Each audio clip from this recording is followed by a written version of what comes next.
तुम्हाला माहिती देत आहे.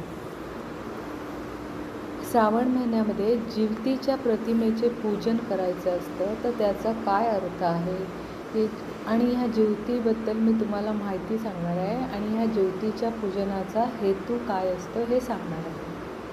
आषाढ महिन्याच्या अमावस्येला म्हणजे 24 जुलै 2025 हे दीपपूजन केलं जातं आणि याच दिवशी जरा जिवंतिकासुद्धा पूजन करतात. दिवा हे ज्ञानाचं वृद्धिंगतेचं प्रतीक आहे. अज्ञानाचा नाश करून ज्ञानाकडे जाणाऱ्या मार्गाचा मुख्य आधार आहे दीप.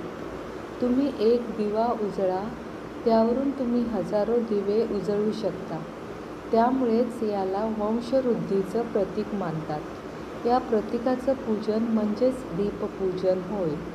दुसरी पूज्य देवता म्हणजे जिवती. जिवतीच्या प्रतिमेच्या रूपात पूजा केली जाते. संपूर्ण श्रावण महिना या प्रतिमेचं पूजन मातृशक्तीकडून केलं जातं व आपल्या अपत्यांच्या मंगलतेची प्रार्थना केली जाते. ही प्रतिमा विशेष अर्थपूर्ण आहे. या एकाच प्रतिमेत 4 वेगवेगळ्या देवतांच्या वरवर पाहता परस्परांशी संबंध नसलेल्या स्वतंत्र प्रतिमा आहेत. संपूर्ण महाराष्ट्रात याच प्रतिमेचं पूजन केलं जातं. यातील एकही प्रतिमा बदललेली दिसत नाही. काय रहस्य असेल या प्रतिमाक्रमाचे? जिवती प्रतिमेत प्रथम नरसिंह, नंतर कलियामर्दन करणारा कृष्ण, मध्यभागी मुलांना खेळवणाऱ्या जरा जिवंतिका आणि सगळ्यात खाली बुध, बृहस्पती, गुरु यांचा समावेश असतो. याच क्रमात त्यांना पूजले जाते. त्याची कारणमीमांसा. प्रथम भगवान नरसिंहच का? भगवान विष्णूंचा 4था अवतार असलेले नरसिंह आपल्या बाळभक्तासाठी प्रकट झाले. ही कथा आपल्या सर्वांना परिचयाची आहे. बाळ प्रल्हादाचे हिरण्यकशिपूपासून म्हणजेच दैत्यांपासून रक्षण करणे याचा मूळ उद्देशाने भगवंताने हा अवतार धारण केला. बालकांचा रक्षण आणि बालभक्तासाठी अवतार धारण केलेली देवता म्हणून भगवान नरसिंह या प्रतिमेत पूजले जातात. म्हणजेच नरसिंह घरात ओढवणाऱ्या आपत्तीपासून बाळाचा बचाव करतात. जसे उंचावरून पडणे, अन्नातून कधी विषबाधा होणे, आगीपासून होणारी नुकसान टाळणे आणि मुलांचे आजारापासून संरक्षण करणे. त्यानंतर येतात कलियामर्दन करणारा श्रीकृष्ण. यातील नाग आणि गोपाळकृष्ण दोन्ही पण श्रावणातील आराध्य दैवत. मग नागप्रतिमा वेगळी आणि कृष्ण प्रतिमा वेगळी न देता कलियामर्दन करणारा श्रीकृष्णच का? आपण जर कलियामर्दन प्रसंगाचा विचार केला तर लक्षात येईल की प्रसंगात कृष्ण आणि त्याचे मित्र खेळत असताना त्यांचा चेंडू यमुनेच्या डोहात गेला आणि कृष्णाने तो परत आणला. खेळणाऱ्या बागडणाऱ्या मुलांवर आलेला वाईट प्रसंग कृष्णाने दूर केला.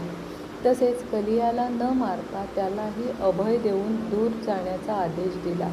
नाग हा सरपटणाऱ्या प्राण्यांमध्ये मुख्य, सरपटणाऱ्या प्राण्यांपासून वाचवणारा, त्याचबरोबर महत्त्वाच्या प्राण्यांना अभय देणारा, खेळात बागडत असताना बालकांवर आलेल्या वाईट प्रसंगातून वाचवणारा कृष्ण येथे कलियामर्दन रूपात पूजला जातो. म्हणजेच कलियादमन. कृष्ण बाहेरच्या आपत्तीपासून जसे खेळताना येणाऱ्या आपत्ती, पाण्यापासूनचे संकट, सरपटणाऱ्या प्राण्यांचे भय इत्यादींपासून बचाव करतात. घरात आणि घराबाहेर बाळांवर येणाऱ्या संकटांपासून हे दोन्ही देव बालकांचे रक्षण करतात. म्हणून जिवती प्रतिमेचे त्यात प्रथम स्थान. नंतर येतात त्या जरा व जिवंतिका. जरा व जिवंतिका या यक्षगणातील देवता. जरा या यक्षिणीबद्दल महाभारतात एक कथा येते.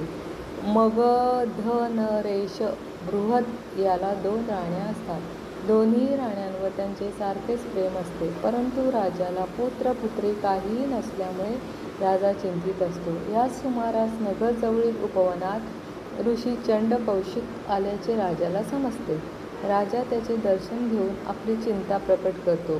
ऋषी राजाला प्रसाद आंबा देतात व राणीला खायला द्या म्हणून सांगतात.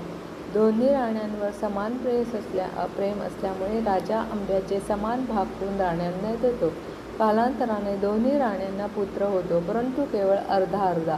अशा विचित्राने अर्धवट अभ्राकांना राजा जंगलात नेऊन टाकतो. त्याच वेळी तेथून जरा नामक यक्षिणी जात असते. ती दोन्ही अभ्रक तुकड्यांना हातात घेते आणि आपल्या अवयव सांधण्याच्या कलेने दोन्हीही शकलं सांधते. जरा ते सांधलेले अभ्रक संध्या समयात बृहद राजाला आणून देते. जरा यक्षिणीने सांधले म्हणून राजा त्याचं नाव जरासंध ठेवतो आणि जरा यक्षिणीच्या उपकाराप्रित्यर्थ नगरात देऊळ बांधून तिला मगधाच्या इष्टदेवतेचा मान देतो. त्याचप्रमाणे जार देवतेचा वार्षिक महोत्सव सुरू करतो. अशी ही जरादेवी. जारेचीच सखी जिवंतिका. जिवंतिका या शब्दाचा अपभ्रंश जीवती. जिवंतिकेचा अर्थ होतो दीर्घायू प्रदान करणारी. बालकाच्या दीर्घायुष्याची कामना करून या देवीची पूजा करतात. ही देवी पाळण्यात व आजूबाजूंनी बालकांना खेळवते अशा रूपात दाखवतात. प्रतिमेत सगळ्यात शेवटी येतात बुध व बृहस्पती. बुध हा ग्रह हत्तीवर बसलेला असून हाती अंकुश धारण करतो, तर बृहस्पती गुरु वाघावर बसलेला आणि हातात चाबूक घेतलेला दाखवतात. बुधाच्या प्रभावाने जातकाला अलौकिक बुद्धिमत्ता, आकर्षक व्यक्तिमत्व, वाक्पटुत्व इत्यादी गुण प्राप्त होतात. तर बृहस्पतीच्या प्रभावाने शैक्षणिक प्रगती, आध्यात्मिक उन्नती, विवेक बुद्धी जागृत होते. बुधाचं वाहन हत्ती. हत्ती हे उन्मत्तेचं प्रतीक आहे.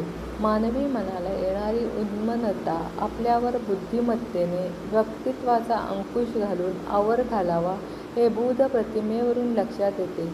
बृहस्पतीचं वाहन वाघ हे अहंकाराचा प्रतीक आहे. मानवी मनाला अहंकार लवकर चिकटतो. अहंकार मानवाच्या सर्व प्रकारच्या प्रगतीमध्ये व आध्यात्मिक साधनेतही बाधक ठरतो. त्यावर आपण ज्ञानाच्या गुरुकृपेच्या आशीर्वादाने ताबा मिळवावा हे बृहस्पती प्रतीक आपल्याला शिकवते. म्हणून बुध बृहस्पती यांना सुद्धा जीवती प्रतिमेत स्थान मिळाले. प्रथम रक्षक देवता, नंतर जन्मलेल्या बालकाचे रक्षण व दीर्घायुष्य देणारी देवता आणि नंतर व्यक्तिमत्व प्रभावित करणारे ग्रह देवता असा या जीवती प्रतिमेचा क्रम. एका मातृशक्तीने दुसऱ्या रक्षक व पालक शक्तीचे केलेले पूजन म्हणजे जीवती पूजन. जगातील सर्व प्राणीमात्रांच्या उज्ज्वल भविष्याची रक्षणाची प्रार्थना म्हणजे जीवती पूजन.